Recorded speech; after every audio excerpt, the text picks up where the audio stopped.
Are you looking for a fun way to win up to 25 times your money this football and basketball season? Test your skills on Prize Picks, the most exciting way to play daily fantasy sports. Just select 2 or more players, pick more or less on their projections for a wide variety of stats, and place your entry. It's as easy as that. If you have the skills, you can turn $10 into $250 with just a few taps. Easy gameplay, quick withdrawals, and injury insurance on your picks are what makes Prize Picks the #1 daily fantasy sports app. Ready to test your skills? Join the Prize Picks community of more than 7 million players who have already signed up. Right now, Prize Picks will match your first deposit up to $100. Just visit prizepicks.com/bluewire and use code BLUEWIRE. That's code BLUEWIRE at prizepicks.com/bluewire for a first deposit match of up to $100. Prize Picks, daily fantasy sports made easy. Support for this podcast comes from Frito-Lay and the 2023 Snack Bracket Championship. The Frito-Lay Snack-It Challenge is underway, and fans are voting on their favorite snacks to crown champion. We're talking about prime-time matchups between the best 64 snacks in the land. Will Ruffles Ridges reign supreme? Can Doritos defend their dynasty? Or will Smart Food use their smarts for a surprise upset? Only you can decide. Get in on all the action for a chance to win up to $1,000 or a year's worth of snacks. Let your snacks be heard. Just go to fritolaysnacket.sbnation.com to vote and enter for a chance to win. No purchase necessary. Sweepstakes ends April 3rd, 2023. Void where prohibited. Year's worth of snacks awarded in the form of 52 coupons, each good for 1 bag of chips. See official rules at fritolaysnacket.sbnation.com. Evening, everyone. Sorry for the little bit of a late start. Welcome to Mavs Party. It's about 11 p.m. following the Dallas Mavericks holding off the Detroit Pistons 111-105. Luka Doncic scored, I guess. Did he score half? Yeah, 53. Yeah, he scored just under half of the Dallas Mavericks points. 53 is many, many points. I wrote a kind of pissy recap because I don't feel very good. And having to score 53 points just irritates the shit out of me. Like just on a day of discourse, because I didn't really tweet that much today, but I was reading everybody's stuff. It's like, oh, we can't give up so-and-so players. And then every single Mavericks player that wasn't Luka just bebopped around and barely got beat to a Pistons team that's won 13 games. So I don't know. I'm feeling a little grumpy, a little tired. It's going to come out in my podcasting. I don't want to stick around for too long just because I'm worried that I think I have a literal fever. About that time of year. So what are you going to do?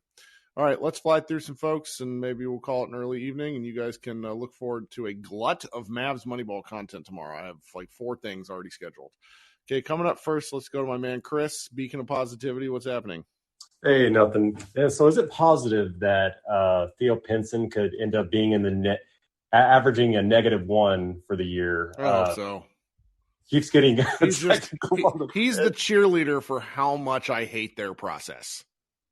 Oh my god! I'm just like, stop getting technical. Like, stop doing anything. He's like the fucking intern getting in trouble at a company event. What are you doing?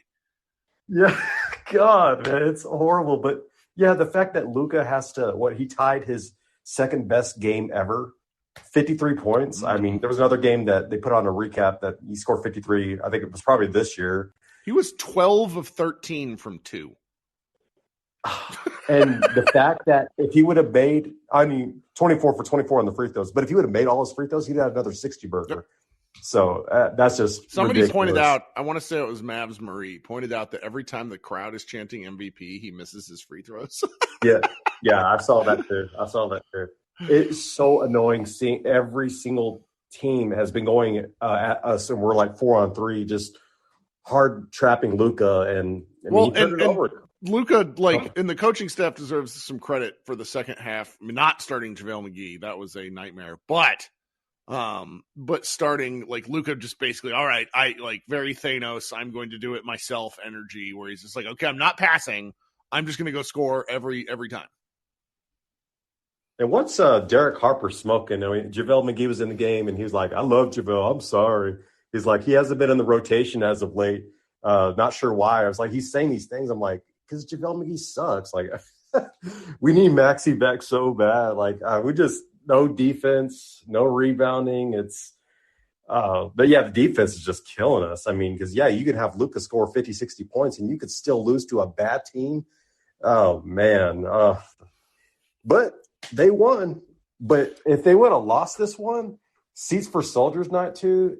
This is the game that you would look on the schedule and be like, if you had to bet all your money that this would be the game that you would win. Like, I mean, going into the season, but man, it's just so crazy. If we would have lost this game, how depressed all of us would be, and we would have to wait till Thursday to play the Pelicans. And I hope we don't lose against them. I don't know how they're on an A-game losing streak, the Pelicans, but I know Zion's out, but I don't know. I haven't really been watching much Pelicans games. I mean, is there something they are injured and they find new ways to lose, and that can affect teams. So my things that I enjoyed tonight. So realistically, Spencer turning it on, or like managing to just find a fucking bottom of the net in the fourth quarter is what pulled the Mavericks ahead, because after going up 10-0 to start the game, the Mavericks were outscored the rest of the game. Spencer opening up the fourth and being alive really helped them seal this game. The second, but realistically, the second best Dallas Mavericks player was that idiotic Detroit assistant coach talking shit at Luka. And and he knows it gets Luka going. What is he doing? Like, actually, if you would think about it, maybe he's there to put in place to have, because aren't they tanking anyway? I mean, maybe he's trying to get Luka going. Well, but players don't tank. Organizations tank. Organizations. And it's pretty wild to me, because it's like Luka actually saying to him, "Who are you?" is one of the funniest moments of the season for me. Oh man, but no, Josh Green, he is that man. He has just impressed me this year. Like how much I don't know. He didn't impress me. I don't like what, but he scored 8 points. What are you guys watching? Quit crediting him for not being awful. I don't know. It's just the energy. He does have energy. You're right. No, I'm not fair to him. Again, I don't feel good, but it's like he needs to start. He needs to start just for the added oomph. Like I get a little frustrated when I hear the Mavs announcers like talking about it's like, ooh, look at that amazing play. And it's like, okay, straight line dunks are really awesome. Dunks are awesome. It was a straight line dunk. So can we just chill? So it's like there's a waffling that I always do where I think that he is pretty important to their energy level. And so he does add a lot of stuff that doesn't show up in the box score. Yeah. Because like you were saying, like Luka needs to play with athletes. The energy can't always come from Luka. That's the problem. And like when he is not in it, and that's okay. The man's carrying a heavy load. But shout out to I'm not looking at the box score, but shout out to Reggie Bullock, because I seemed like every time he had a wide open three, I felt like he made it. I feel the need to address this because there's like people don't like this when I do this about Green. It's like Josh Green is a 3-and-D player. This is from Shishi, longtime listener. Appreciate always coming in. He is a defensive-minded player. He isn't going to put up 20 points a night. The Mavericks need players who are going to put up 20 points a night. Like that's I just can't implore you guys enough to go look at other teams' box scores and like the average stuff. The fact that Luka scored 53, and if Spencer hadn't have come on, they would have had no one in double digits. Like that's impossible. Yeah, right. We just need rebounding too, and just simply staying. Just shout out to JaVale McGee for like showing me up for about 3 minutes and then just giving it all back to start the third quarter. He's just the gift that keeps on giving. Yeah, but remember, Derek Harper loves him, right? He's like, I love JaVale. I'm sorry. It's like, and to get back to Josh, Ethan points out in the chat, Josh is a better defender than Dorian and Reggie. Right now, he absolutely is. Like not to get too off course, but like part of why I'm so flabbergasted by like the online discourse around Dorian is it's like he feels like Robert Covington after he got traded a couple of times. It's like, oh, he's a great 3-and-D defender, and he just couldn't move like he used to because defending guys is hard and like wears people's legs. It's like if I don't want to trade Dorian either because I think he's pretty valuable to the team process. But again, we're talking about a guy that scores 8 points and 4 rebounds. Like it's all these guys that we're all really attached to are not top 100 NBA players. Spencer's about it. I just want this team to be a complete Dinwiddie, but this team just needs to be shaken up like massively without giving up draft picks. And they're not gonna what's gonna happen over the next few days is the price for certain players will come down. It's a matter of, does it come down to enough to what the Mavericks can do, and are they going to do something small? There's nothing big to do. Yeah. And if they do anything, it's going to be It's going to be at the 11th hour. It's going to be the last minute. I mean, there's Mr. Ali in the chat. We're going to make the playoffs. Mr. Ali in the chat notes that Bojan was auditioning for the Mavericks today, and I just can't. That horrifies me, because the list of players who have cooked Dallas, and granted, Bojan is really good, so I'm not being fair here, but the list of players who have cooked Dallas only for Dallas to go overpay is long, and it scares me. Yeah, by the time we get Bogey, he's going to be like 37. So let's just, Well, they should have signed him in 2019, but it's like, he can't play defense. And I'm like, defense is for nerds. How many mistakes? You need to rack up a list. You probably have it down on how many mistakes they made in 2019. No, stuff just it's free agents. I make free agency sound a lot easier than it is, because realistically, guys want to go to about 4 locations, and then everything else is about relationships and agents. It's like, why, as much as I hate the Mavericks getting back in with Clutch with Jaden Hardy, it's probably a good thing for the team's future moving forward. And last thing, I've seen on First Take many times throughout the years how many times Stephen A. Smith have gone on like, why doesn't anybody want to go to the Mavericks? So Texas is a state income tax-free state and blah, blah, blah. I say all these things. I'm like, I know. I don't know either. So maybe. Well, that was a great Bojan-Luka duel, though. Like, that game, now that I've gotten my piece out, I enjoyed the feistiness of the game. I just need the Mavericks to kick the shit out of someone. I went back and yeah, that was too close for comfort. We were only up 2 with like a minute 15 or whatever to go. That was way too close for comfort. If we would have lost this game, like, we'd be all in a state of depression right now. Like, it'd been horrible. But no, anyway, let's get a win on Thursday, hopefully. That's right. Well, thanks for joining us, bub. All right, let's go to who's next. We got a list here. Krishna, we're going to let you come up first, but I'm not going to let you talk for 15 minutes. Oh, Kirk, how are you? I'm good. I'll be better. I just had some warm soup. That's good. Hopefully, I'll be less of an asshole as the podcast goes on.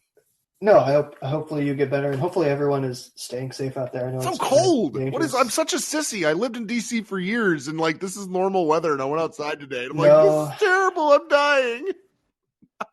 Well, I lived in Jersey, and basically I would go to New York all the time, and God, this is terrible. But I don't know. This is kind of like emblematic of all the problems the Mavericks have, right? Like, okay, it's great that Luka scored 53. Like, that's awesome. It's historic. But I felt like, I know before the season there was people here, and we're fans. Like, you should have like pride, and you should be excited. But people are saying, oh, we might get 3rd in the West, and even you and Tim were saying, oh, we might get 6th. And I looked at this West and I said, I don't know. Like, I just don't feel that good about this team that just lost its second best player.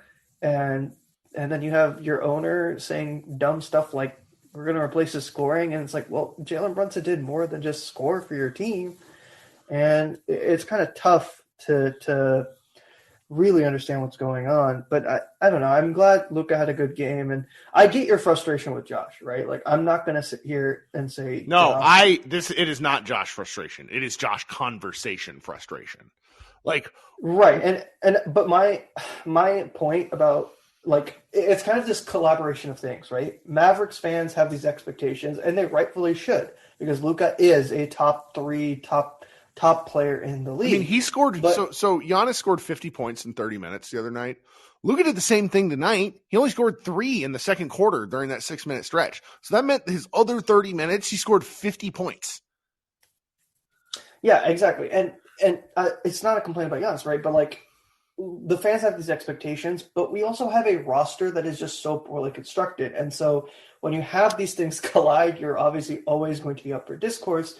But I feel like both of these things kind of stem from they stem from ownership placing these high expectations, because they put, all these ideas and all these thoughts out there, but then they put a roster that doesn't ever make sense, right?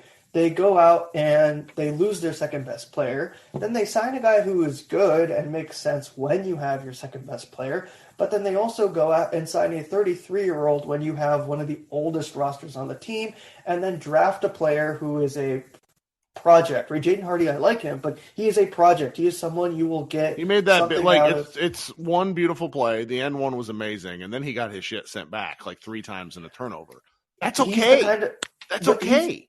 Yeah, but he is a victory scout, right? Like, he is someone you are going to get something good out of every few games. But the problem is you don't have the rest. The rest of your team is not good enough for that. You Sure. have guys like Dorian and Reggie and even Dwight to some extent who would be fine as fifth, at best fourth best players on your team, right? Like you Sure. put Dorian on even the Kings. Is Dorian the fourth best player on the Kings? I don't know. You can't need and everybody on your rotation to have a good night to get a win. Like Spencer having an off night should be allowed. And it's not really possible. Exactly. And fundamentally, that all comes down to, I don't even say front office at this point anymore because it's very clear how much of this is actually front office decisions. Now, that doesn't mean I alleviate any of the blame from Nico Harrison, but a lot of that goes on Mark Cuban. Like, you can't say these things. He says things like, you have to go into the room and act like you're the smartest person. Well, it doesn't seem like you have learned anything from acting like you're the smartest person in the room.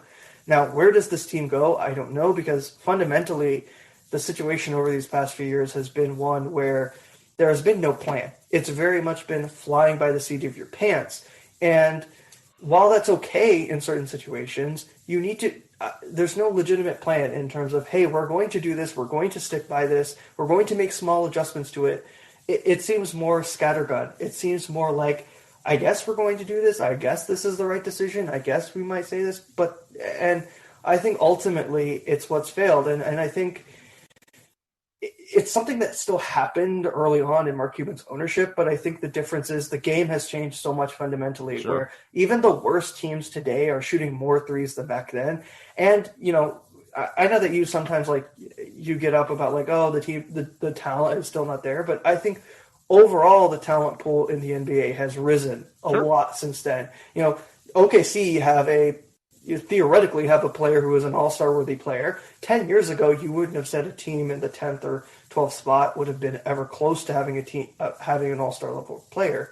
Yeah. And so when you have teams like that doing things like that, having youth, having players that are a lot better, you can't still have the same kind of construction you had then and expect it to work now, even though I think Luka is a better player than Dirk. I think just not in terms of a fan base. At this point in his career, level. Yeah. I mean, yeah, Dirk was an athletic nut in his fifth year, but he was this is a different beast. Today's episode is brought to you by Cars.com. With over 2 million vehicles and 50,000 more added every day, Cars.com will match you with the perfect car for you, your budget, your life, your style. And if you're ready to say goodbye to your current car, Cars.com will get you an instant offer to cash it in. Just start by entering your license plate and get matched with a local dealer who will write you the check. So whether you're looking to buy or sell, just go to Cars.com. It's magical. Exactly, and I think the problem is, you've expressed it. This team, this ownership thinks the Mavericks are something they are not, and you kind of like Chris mentioned, all the state income tax stuff. Well, Bomani Jones was on the CJ McCollum podcast or show or whatever, and he's like, why don't people go to the Mavericks? Is it because you can't play with Luka? They don't have state income tax and all this stuff. And then Bomani mentioned something about Mark Cuban and CJ basically said people know why we don't go there. No, it's what I've written about. It's all the stuff. Yeah. It's the chicanery. We can clown about Russell Westbrook brooking threes and not being efficient. You just don't do that many things. It's all, and it adds up. For every, the cost plus drug stuff is amazing, but that players don't care about that. It's not an excuse. It's not an excuse. It doesn't excuse you from doing things that are not related, right? I don't want to bring it up, but 2018 is still not it's still not a good thing. That whole situation is not excusable. This whole thing has just been building up and buffling. And honestly, that was the point where if you thought you could save your reputation or still have a positive influence in this fan base, that probably should have been the point you left this team. You sold it off for a profit. I just think from here, it's getting to a point where now more casual fans are going to realize what the real situation with this team is, where more media is going to look at this. The road trip is going to really open. They play a number of games on the road. I think it's 5 in a row, and that's good. This is the make or break point of the season. They're three games above 5. No, they're 2 games above 500, which is good. And we'll see where they go. But I'll get off because I don't want to hold you up to it, and I'm sure there's a lot more people. So you guys have a good night and take care. Special guest of the program. We're going to refer to him by the name I originally called him, Xavier. How you doing, Xavier? I'm doing well, Kirk. I wonder what Xavier Henry is up to. Somebody brought him up in a group chat there, and I was like, that dude's. Anyways, what's going on? I thought he was going to be a two-way monster in the league, but no. So look, I've been thinking about the team, and I think not to have a referendum on the last however many years, but I think the answer to how we arrived here is quite simple, right? Sure. I think it's two things.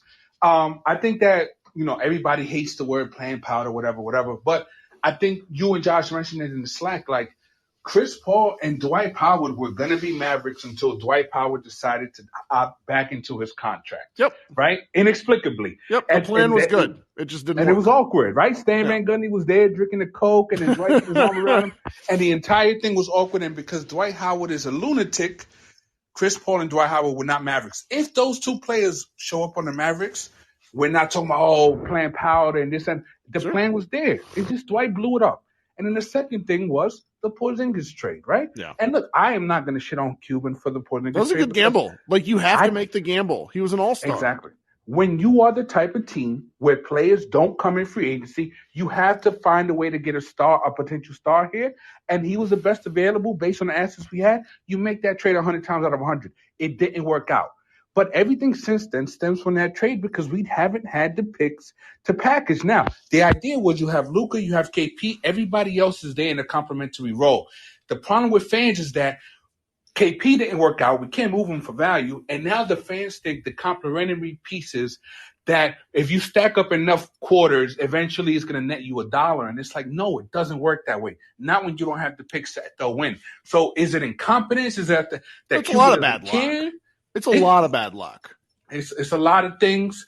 And you're right. But I think it's so simple. It's just, hey, Dwight Howard blew up the original plan. Hey, Porzingis' knees didn't hold up, but that's a chance that you have to take when you haven't signed a the other thing about the Porzingis deal, and this is not my take. Mike Palucci over there at 77 Minutes has this take where he thinks that the Mavericks are 2 years behind a lot of trends, where they got Porzingis to play drop coverage as drop coverage was going out of vogue, and I think that's accurate. The knees stuff. Like, it might have happened anyways, because Porzingis now looks like a pretty dang good defender there in DC, but it doesn't matter because so many teams are shooting so far behind the arc. So anyway, I've just been thinking about that because I think it's a good take. But in theory, right, Porzingis was supposed to be the ideal complementary star to Luka. It just didn't work out. But I think now for fans, look, enjoy this season, crack your Bud Light, watch the Mavericks. Hope that they're not that fun to watch though. Actually, that's the real bitch. You follow me on Twitter. I've been saying that since the season started. This is not a fun watch. I don't enjoy it. But at the same time, I'm also not going to set unrealistic expectations because I see fans clamoring for these complimentary pieces. Like, you're going to sacrifice a potential star to win another 3-4 games that get bounced in the first round in 6 instead of getting swept. And plus, this team, like the thing that I circle back to this with Josh is that I really can't stand watching this team. However, I would not put it past this team to beat. They could beat any team in the West in 7 games because Luka is that good. He's that good. If Reggie and Tim Hardaway Jr. and Dorian Finney-Smith catch fire from threes, we can beat anybody. Yeah. But we knew that. Yeah. But if those shots don't fall, we don't have a plan B. We don't have a defense to fall back on. But the plan B lately has been Luka score 50 points. That's the evolution, though, X. Is like the plan B has been Luka score 50 points, and it's worked more than it hasn't. That's what's crazy. In a regular season. And I think that's the difference with fans. It is a playoff basketball and it's regular season basketball. And hey, Luka scoring 50 is going to be good enough against most teams on the average NBA regular season night. But we just got to be realistic about what we are. We're not the Grizzlies, man.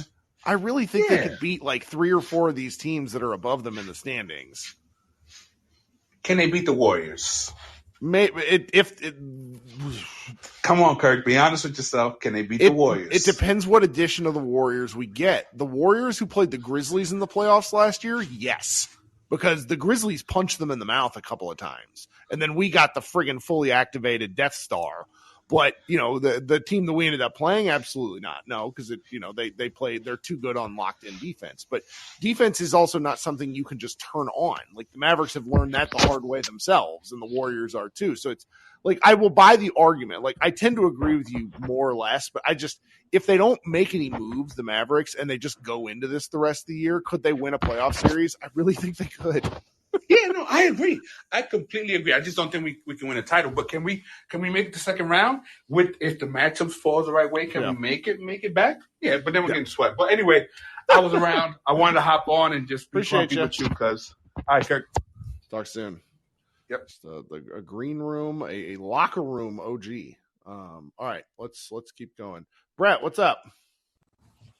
Hey, Kurt. So my main take on the game, I mean, obviously I agree it's kind of disappointing to see, but the lineups that they finished the third and fourth quarters with, that's the lineup that'll play like 35 minutes a game in the playoffs. Who was it? Tell me. I don't remember. It was Luka, Dinwiddie, Bullock, Green, and Finney-Smith. So no Tim.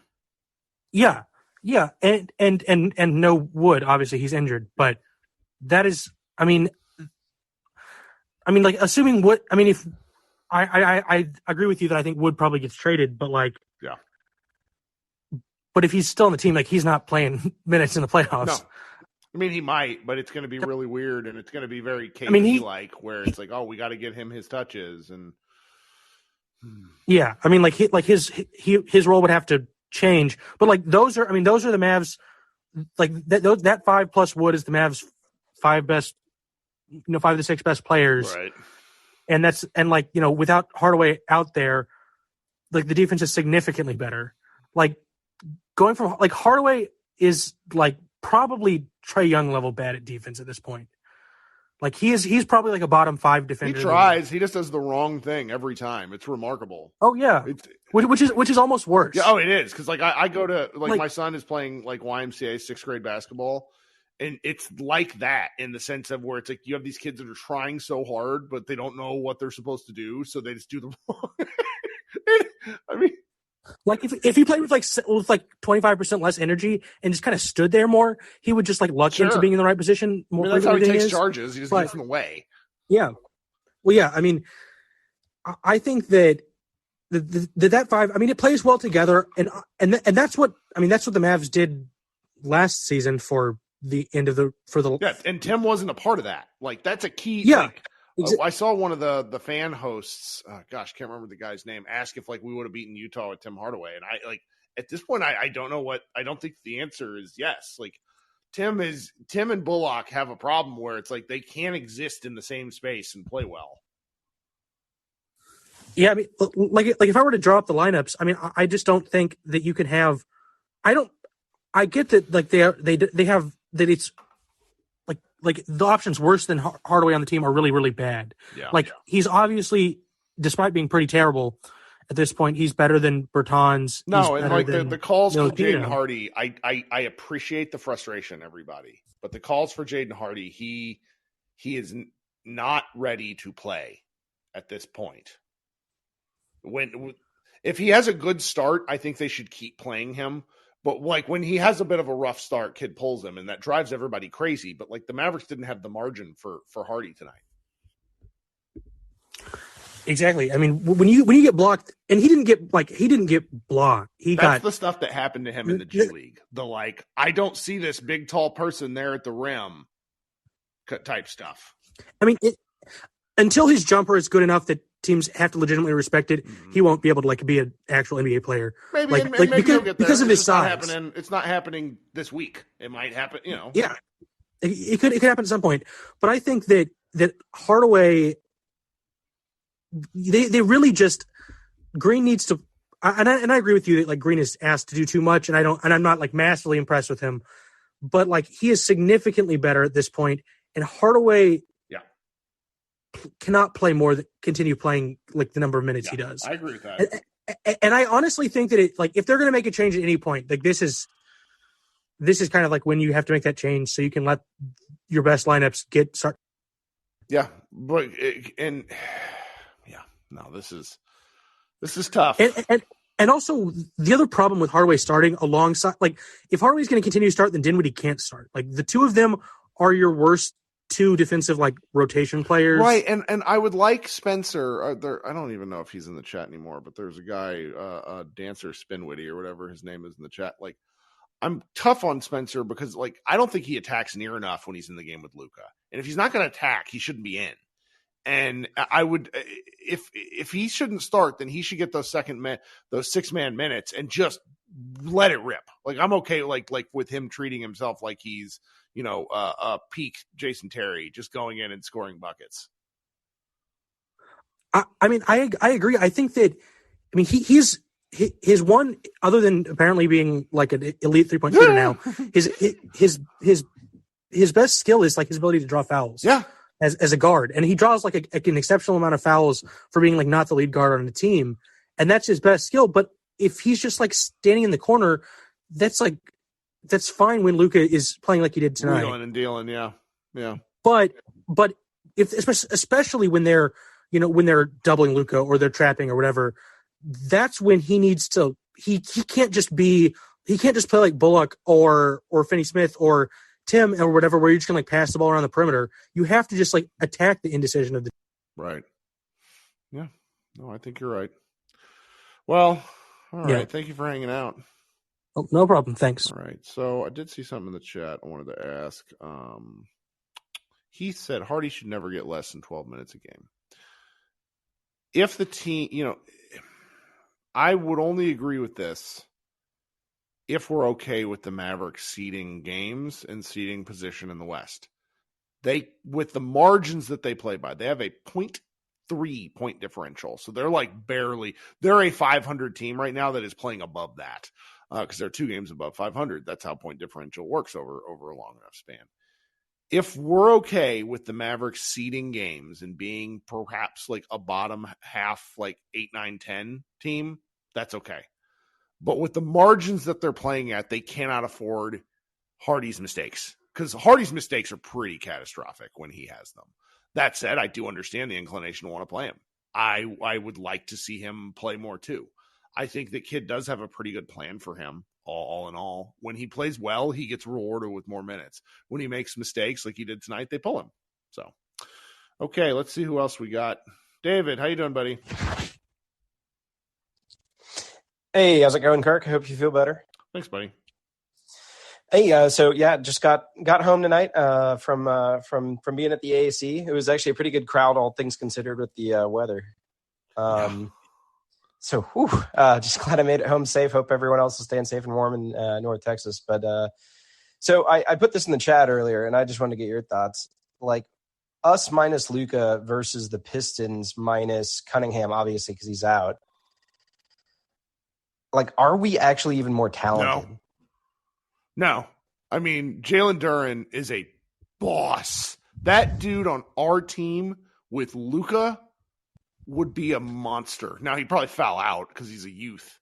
And then who was the other guard that fouled out for them? Ivy. And, if Ivy didn't foul out, if they hadn't shit the bed twice at the end of that game, because Ivy, had he been in with Bogey just cooking us in the fourth, like, I don't know that we don't lose that. Like that, Ivy is the kind of thunder like him and Cunningham. If Ivy can figure out how to play defense, they're going to be real good. Yeah. Oh, for sure. Like they are definitely an up and coming team in the East. Well, and I sat next to 2 Purdue fans that were also Mavericks fans, so they were like torn on how to root. It was hilarious. Right. Because my other question is, if we are more talented, then our woes have to be on our coaching staff. And like looking at Cross and seeing Dwayne Casey and just made 2011, like I was like, come back to us. Like he got out and was like livid when Josh Green hooked. I can't remember who he hooked. I wasn't Sadiq. It was somebody smaller. He absolutely hooked in somebody and threw them to the floor in the third. And I thought Casey was going to punch a ref. Like he came out spewing fire. I was like, I miss having like an actual authentic human as a coach. I mean, I part of me thinks Kid saves this stuff because I've heard from people that he's actually quite vicious as he's talking, his facial expression just doesn't change, which is why he got that tech the other night. But I know the demonstrative stuff, I would like to see it every now and again. Yeah, it'd be nice to get that feeling. And I think that's one of the reasons, like, I think it all goes together. You keep talking about this, and I feel this too, and I think a lot of us do. It's not a fun team to watch. Like, we grind out these wins. Well, it's the lack of ball. It's like Spencer and Luka, and then Green. Tell me if you remember this. He drove from the left wing tonight. It was like early in the first quarter and got fouled. But as he was getting fouled, he was doing like a spinning jump pass. Yeah, I remember that. Where it's just like he's just a little too out of control sometimes to be the third ball handler. But it's just dribbling matters. Like dribbling is so important. Okay, wait. There was a moment too that like had my buddy that we shared the package with.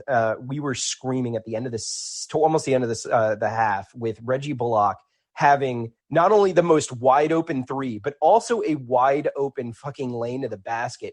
And he goes 2 steps in, stops, and turns to look who he can throw it to. It's because they trapped Luka too early at half court, and he just threw the easiest like pass over the trap and got it to Reggie. And Reggie was lost. Like, I'm not sure if his hair got in front of his eyes or what, but like, Jesus, like, you're a professional NBA player. You need to know how to handle yourself in that situation. If you don't have a floater, just go to the rim, for Christ's sake. You're 6'7"? Reggie, he's 6'5", maybe 6'4", but yeah, I get your 6'5". Sorry. I was like, I nearly went hoarse. She points out in the chat, she said those jump passes work. Seen him do it before successfully. They absolutely do work. It's that we need 2 more people like him. Like, we need the willingness to dribble. It just becomes so apparent when the Mavericks like offense bogs down. Someone sent me a tweet that said, I really love this Mavericks offense where Luka dribbles, passes to someone, and they immediately pass it right back. Yeah. I think the biggest thing too. So, you know, we talk about the pass a lot and the mistakes of the management and just trying to maintain our sanity with how we're in this weird spot where we have the best player in the league, but one of the worst teams in the league. I keep asking I am absolutely a firm believer that Luka needs a honest to God point guard. If we're going to play anything like Houston Rockets Harden ball, which I don't love saying that, we need our Chris Paul. Like, that team that year should have won it if it wasn't for Chris Paul's injuries against the Warriors. Like, they were good enough to beat everybody. I think that's true. And I think that's where we have to go. So however we get there, we're never going to get like Dame Lillard. Brunson, I don't know. Yeah, losing Brunson hurt, but I keep thinking, you know, if this management team in the next 2, not this season, obviously with our restrictions, but either next year or the year after, can find a way to get an honest to God scoring point guard, somebody who can actually create for the rest of the team. Scoot Henderson. Sorry, I'm losing my mind at this point. Do you know who Scoot Henderson is? So no. Depending on how much of a masochist you are, this year's draft has some 2018 talent, in my opinion. Scoot Henderson is the guy projected to go after Victor Wembanyama. He's like a 6'3" tank of a point guard who is like Baron Davis, and before he tore his knee. I mean, he is a monster. So it's like when you start looking at this stuff, it makes me like mad because we don't have a pick, because I love picks. Like 2020 was so much fun right up until we drafted 3 guys that I didn't like. Right. Yeah. Well, picks are exciting because like it gives us something like to root for. The problem is, so I'll say this. I know some other people, it's getting late, but like a good friend of mine, argue Mavs all the time. In like 2021, he kept trying to tell me that this team, this roster between Maxey, DFS, all of it, was like 2 years away from competing for a title. And that didn't make any sense to me because I was like, we're seeing the best now and we can't win a title now. So why are these guys going to suddenly be better? And of course they're not. Like, time is just making me more right every freaking game. And he's finally come around, but I'm like, why do people fall in love? Like, I love Dwight Powell as a person, but like, he's super limited. I like DFS, but like, he probably had his best year career-wise last year. Yeah. We might never see those numbers again. Oh, well, thanks for hanging out, man. Yeah. Everyone be safe, be warm, and Sure thing, bud. Okay. Tyron, thanks for waiting. What's going on? Hey, Kirk, what's going on? I'm all right. Wow, we got 100 people here. Y'all are weird. I appreciate you, though. Well, I appreciate you. That's actually why I came up here, to just thank you for what you do. Oh, thanks, Because man. this is the time of year where, and I don't want to say any specific names, but I get really frustrated listening to other Mavs media at this time of year spewing just utter nonsense. And it's just kind of like, do y'all even watch the team? Oh, I mean, I like Nick Angstad's my buddy, and I almost got into it mid-game because he was like, "You've got to," like, he basically quote tweeted me. He was like, "You've got to stop bitching about McGee," and I'm like, "Absolutely fucking not." Yeah, no, I'm 100% there with you. But obviously, the climate right now is centered around, the trade and all that kind of stuff. And me personally, I could be very wrong. I would love to hear your take on the matter. There was a show today, and their content consisted of basically shedding cap space, which I'm 100% fine with. There's a lot of guys on this roster I could see go, and I probably won't even remember they're on the team next year. But in that case, if we do shed cap and, get our draft picks and try to draft people in the summertime, my only fear is when we draft people and we don't use those picks to trade or whatever, we don't do anything with our draft picks. And that irritates the shit out of me. So it's just kind of like, what do we do? I mean, we're just in such a catch-22 because, like, I want him to have a pick too, but it's just a catch-22. I complain a lot because it's my deal, but they've just got. I don't see a way out. That's why I just fall back into it, and the way out is through, and by Luka being really good, and by something happening that none of us can predict. Like, that's the real way out. Right. Well, and I think me personally, and it's just my take, I think the only way out, honestly, is to blow it up. Yeah. I mean, even tonight we won because Luka fucking went off tonight. But other than that, there was just so much disconnect on the floor. Yeah. They didn't look. They kind of won by attrition because the Pistons stopped hitting threes, but they looked sick of each other for significant stretches of time. Oh yeah, no, they don't get along. You can. Well, I think they do. Mavericks. It's a lot. It's like the same coworkers for 4 years, kind of thing. Right. I mean, just the Mavericks that we saw in the bubble, that camaraderie versus what we saw tonight, two totally different teams, and it's not going to work. Another thing too is, I know there's a lot of discord around Jaden Hardy. My thing is, we're not gonna win the title this year, right? Like, fuck it. Let the guy get some heat. You know what I mean? Blow it up. And my thing, blow it up now. Let's retool during the summertime and then just go from there. Because whatever the fuck we're doing right now, it's not working. It's not going to work. You can go get somebody right now. You can go get Jordan Clarkson, go get whoever right now. It's just a Band-Aid. Like, it doesn't ultimately fix anything. As long as we keep playing this slow ball, Luka-centric, I'm going to catch hell for saying that. But as long as we keep playing that same Luka-centric slow ball, we're not going to do anything. I don't care who you put next to him. It's not going to work. I want the coaches to step up and fucking coach.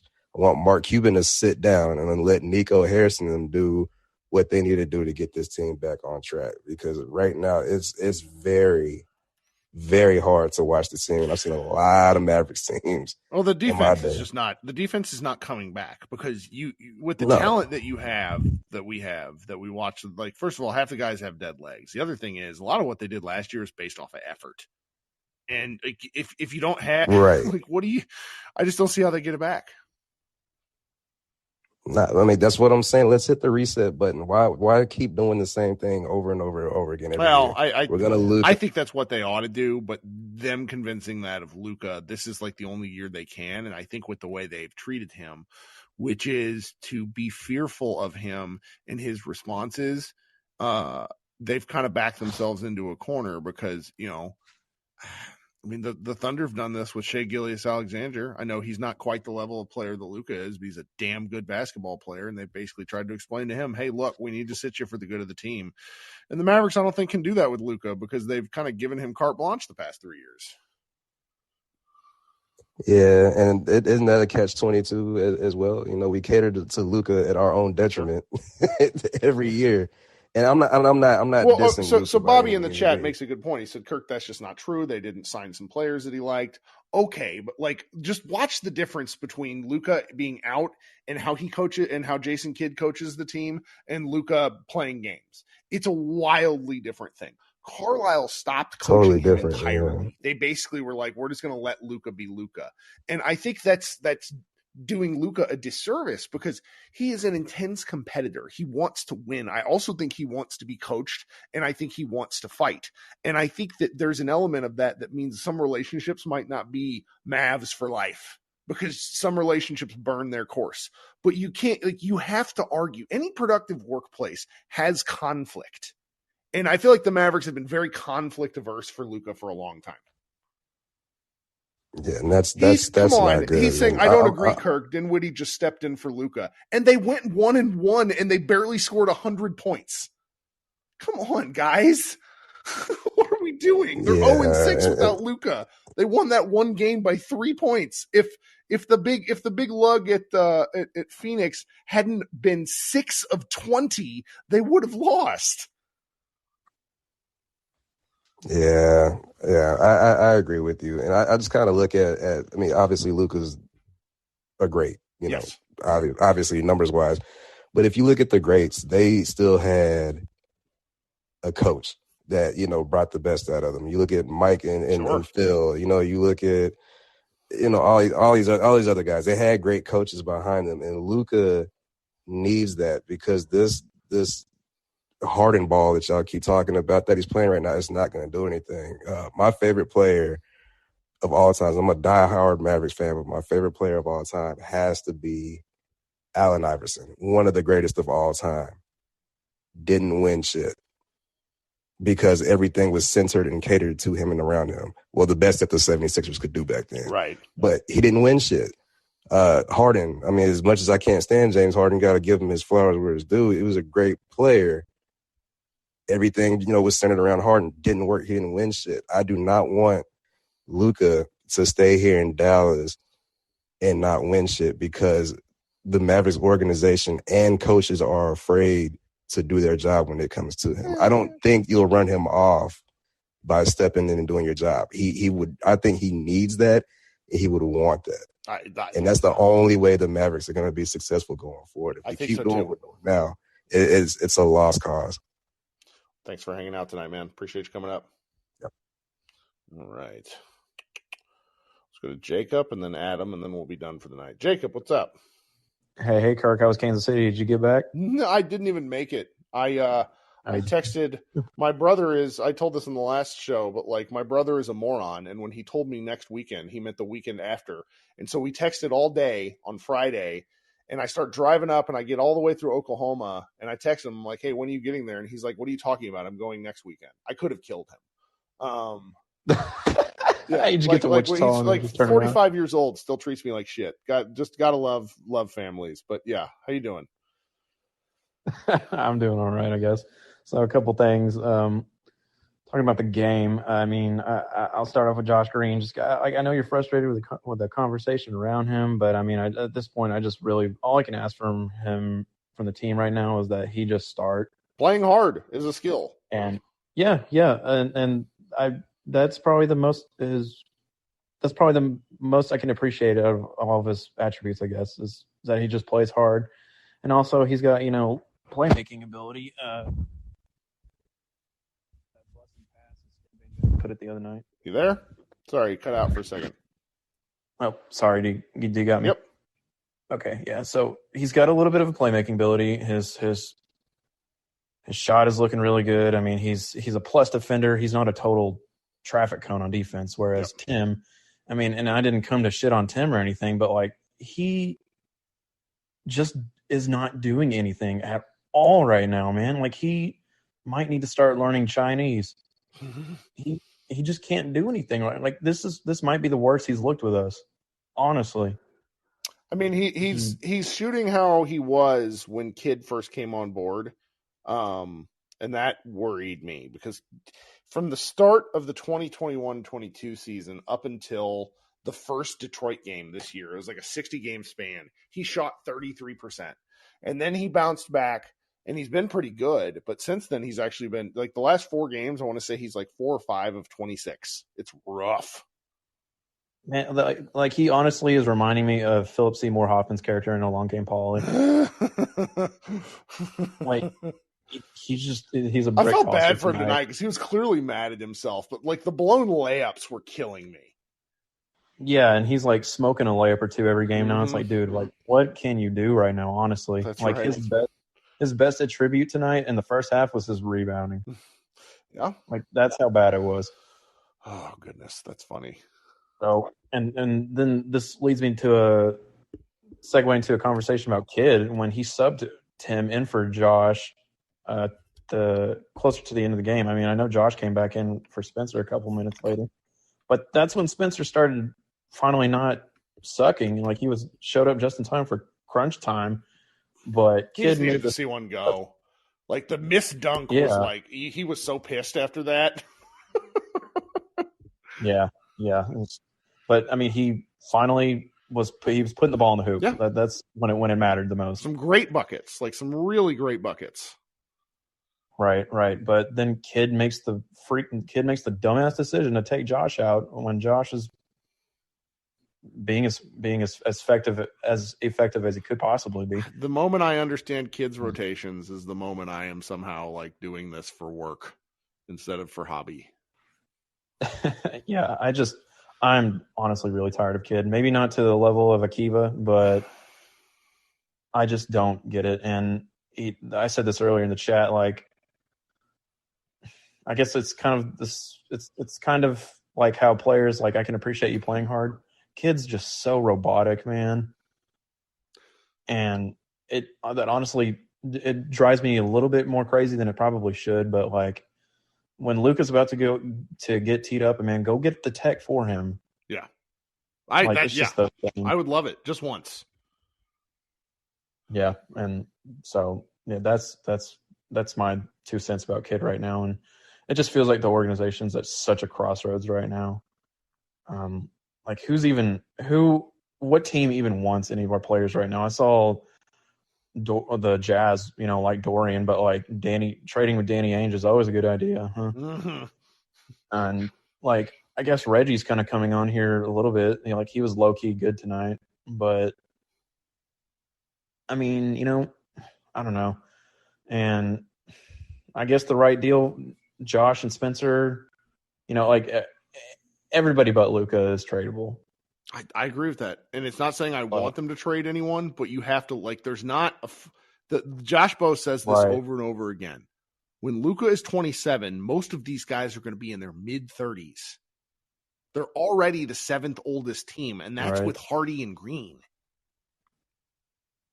Yeah. I was actually taken aback a little bit I just never realized this about Dorian. He's like 30, isn't he? I mean, he was an undrafted senior, and the Mavericks have exacted every ounce of talent from him.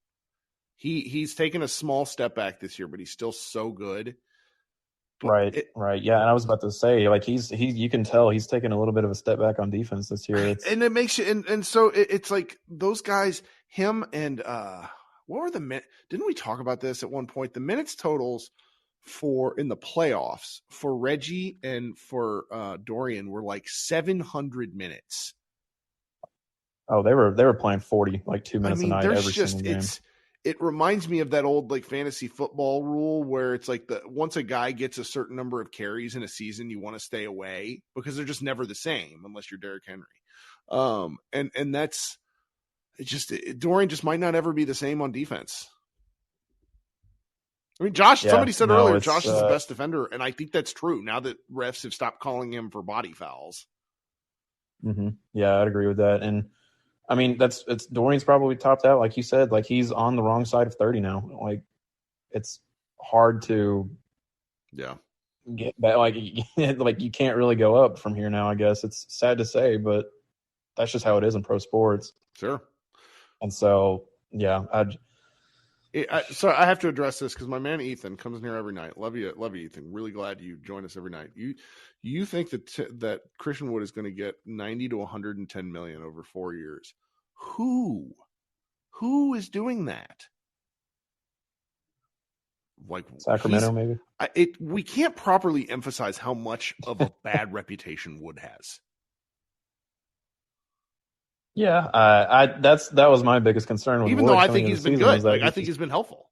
Yeah, his attitude's been great this year. That's what I was worried about, but I just can't see anybody forking over that much to him. As much as Heath says in the chat that's a bit overplayed. I can promise you that it's the same thing with players remembering that Cuban was an ass 10 years ago. Teams remember when a guy like Wood bounces between 7 teams. It's just you don't pass that. You look at his stats and you go, oh, he's playing with Luka Doncic.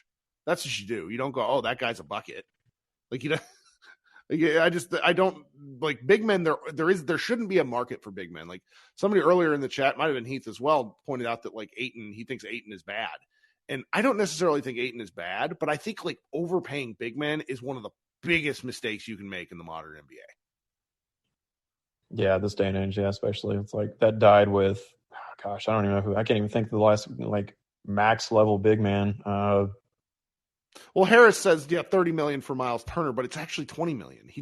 The way they structured the deal was it's like a descending deal where he gets paid the same amount of money. And like, would you want to pay for Turner's knees? I wouldn't.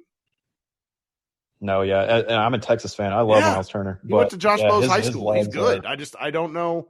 It's just bigs. Like, give me an energy big who can roll. Like, give me somebody for $7 to $12 million that can go out and play hard and set screens and grab rebounds. Like, just not JaVale McGee. Like, no, like Jokic and Embiid are like the only 2 big men though. Like, they're in the modern era. They're like Jokic is a point guard and a big ass dude's body. Well, Ethan in the chat says, you said this about Brunson. I don't remember saying this about Brunson, but I'm not going to argue with you on that. But it is a ball handler's league. And Brunson, as we have seen, is actually like valuable, not just because like he's a defender, like he plays tough defense. Like Wood is a one-way player, and he's not a good defender just because he's playing like he's stat block like chasing now. Like,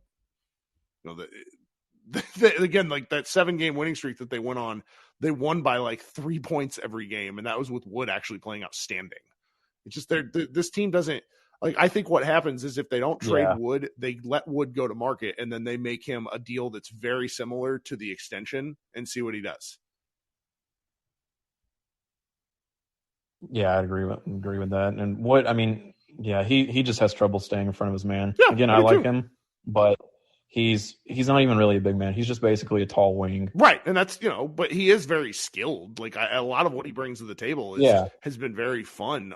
Particularly him and Luka working together. It's like what he's doing is not the 3-point shooting is pretty important for what he does, but the rolling, like you can find like, I think you can find big men who can roll. I don't know. I'd be fine if they gave him the extension. Because you can then move it later on if you really need to, because 15 to 18 million, 15 to 20 million in this market is pretty good. I don't see I'm looking right now at teams and I don't see a single team that has like the cap room and the need for a non-defense playing 4.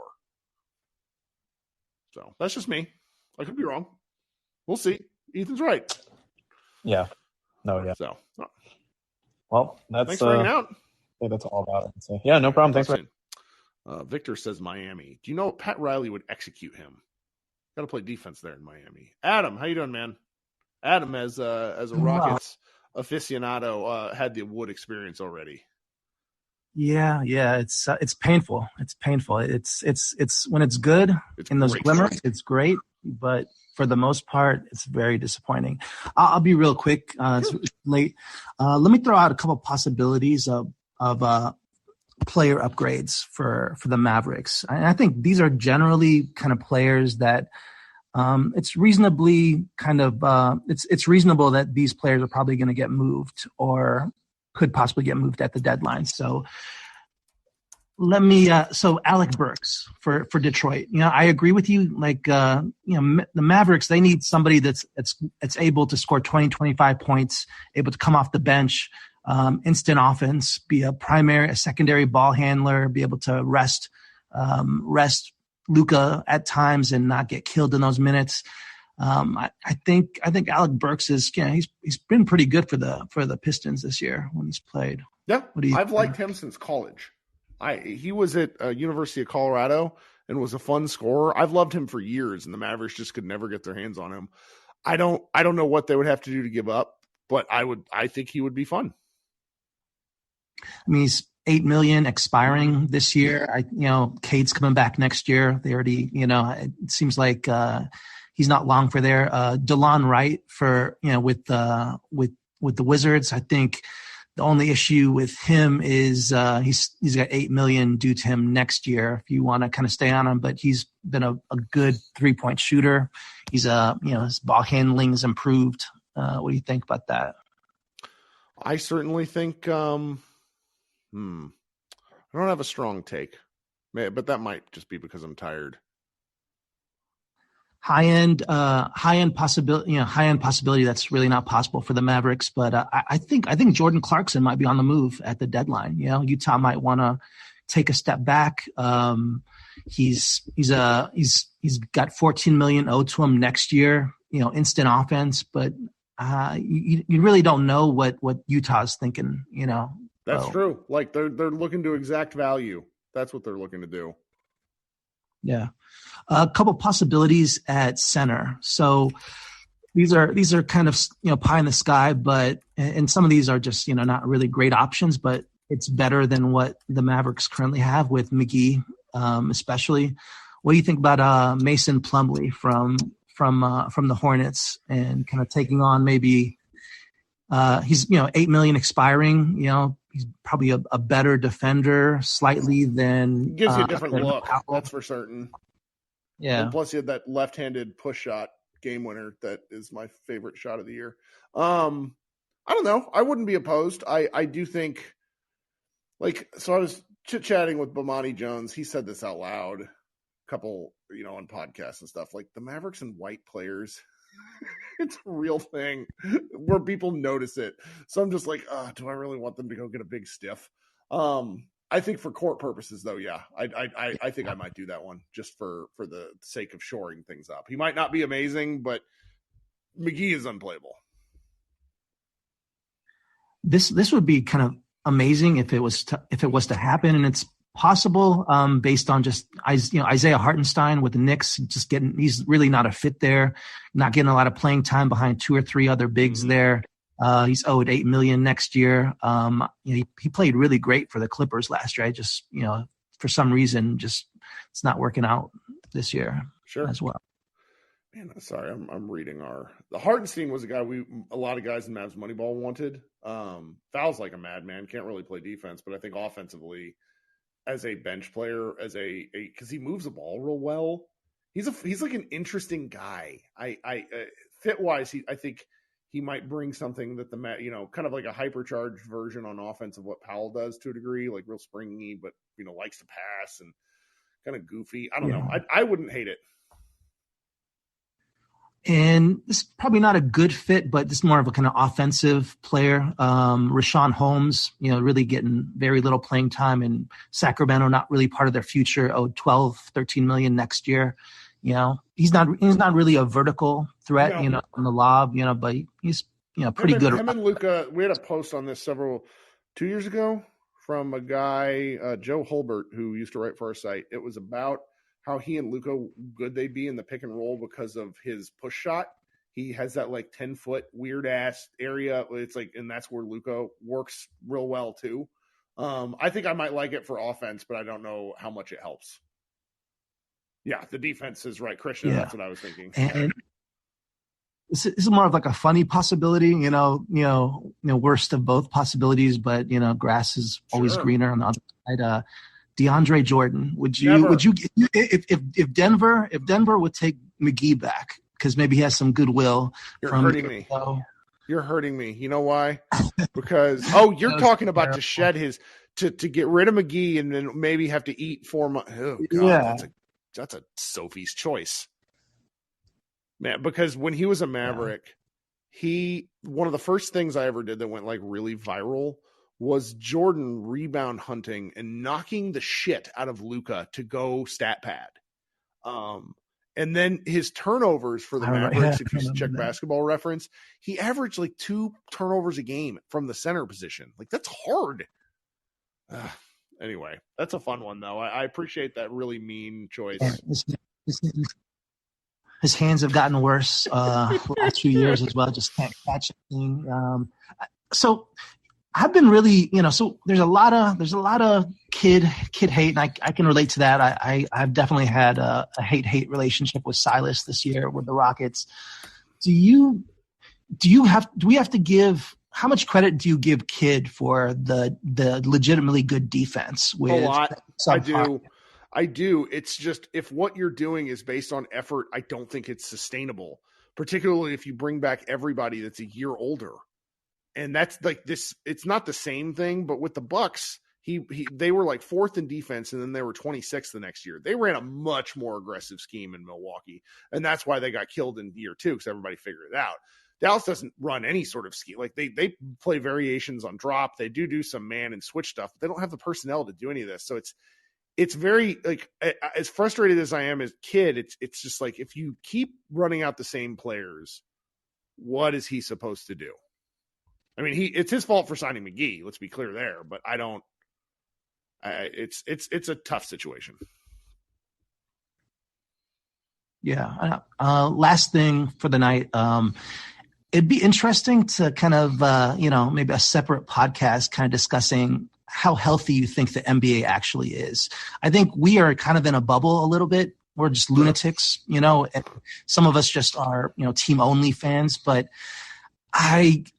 I don't know, man. For me, if Jokic gets a 3rd straight MVP, I think that sets the NBA back 5-10 years legitimately. I think that just says so much bad about the popularity and what this league is. And I know some of that's just, it's misdirected hatred at Jokic. I mean, he can't help who's giving him awards, but yeah. It's that. I think I also kind of pinpointed to like ESPN, and when they took over the NBA rights so long ago, it's just been downhill, and just the putting forward of guys like, I don't want to say that name. So like people like Zach Lowe and Bill Simmons are just like, they say something and 70% of NBA. Well, yes. Here's why. Because of public voting. Public voting goes both ways, where before we had public voting and we knew who was doing what, you would see dumb shit stuff. Like Dwayne Price earnestly gave Monta Ellis a all defensive team vote one year. Dwayne Price is one of the Mavericks' former beat writers. He used to work for the Fort Worth Star-Telegram. We found out about that because of public voting, and he basically got like bullied off of doing that again.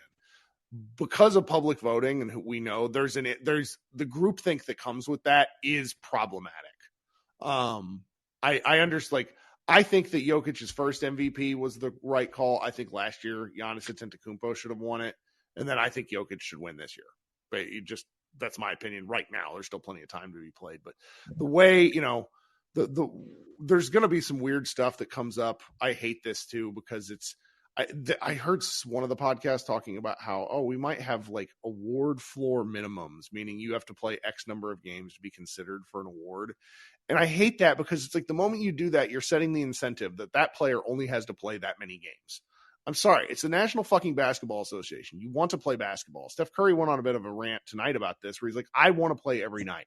I think most players want to play every night. Kawhi Leonard is a super exception because he has a degenerative knee issue that none of us know what it is. The rest stuff is one of the most frustrating conversations, because the NBA has effectively made a significant portion of the regular season meaningless. Like the Clippers right now, I think they could go on a death march in the playoffs, because like Kawhi will just play every other night at that point. It's a weird situation. Was that sort of where you were going when you were asking this question? Yeah, there's so many things, but yeah, there's definitely a growing disconnect with the fans and in the league, and a lot of it. I think that's why LeBron is so popular. I think that's why Giannis is so popular. Why John Morant is, because these guys, you can tell which players legitimately love the game. Luka, like, who would basically play 150 games a year if they could? They just, but like, all this talk about we need to go back to 72 games. You go to 72 games, they're going to play 45 games. You know, you go, they're just going to keep moving the goalpost on you.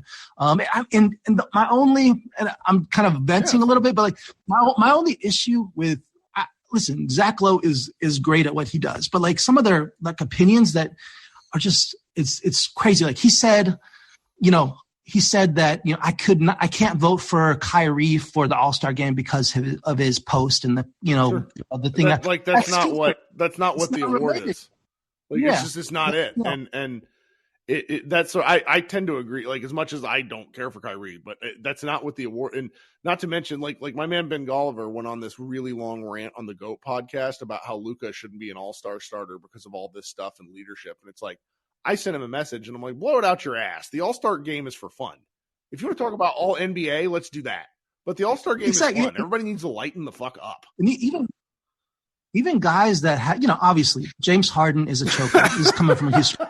But the thing is, you know, like a guy can basically preface it and say, Harden deserves to be an all-star. He's played great this year, you know, might deserve to start, but I'm not going to vote for him because he doesn't do it in the playoffs. This is a regular season award, right? If he's played well in the regular season, vote him to the all-star game. It's just, it's craziness, but it's not that complicated. It's like people giving Anthony Davis all-star starting ballots. Like it was the dunked on guys like Nate Duncan and Dan. I like those guys. They're all real smart, but 3 of them had Anthony Davis on the all-star team despite him playing less than half the games. Like, get out of here. Basketball is a sport where you have to play basketball. Adam left. Okay. Well, guys, we've talked for a real long time. Luka, Prince asks Luka is the starter though. Yes, he is. They were talking like selection from All-Star where it's like if they were making the teams, that sort of thing. Because the way the fan vote is part of it, player vote is part of it. And then media is part of it. And the players, there's a reason the players shouldn't be allowed to vote on the All-Star stuff because some of the picks that were thrown in.